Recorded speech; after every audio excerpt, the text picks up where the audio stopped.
Headline here is "Still Stuck." The nor'easter left hundreds of thousands without power. And for 1010 Winds reporter John Montone, the storm left him trapped in traffic on 287 in New Jersey for 3 hours.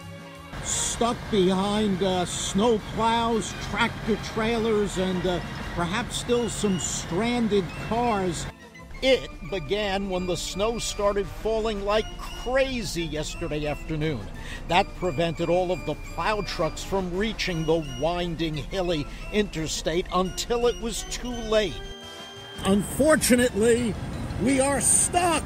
We are still stuck. 500 crashes on 287, jackknife tractor trailers, cars, and plow trucks stuck behind them, stranding people in their cars for 6-8 hours. The result, a 10-mile, 3.5-hour rush hour mess.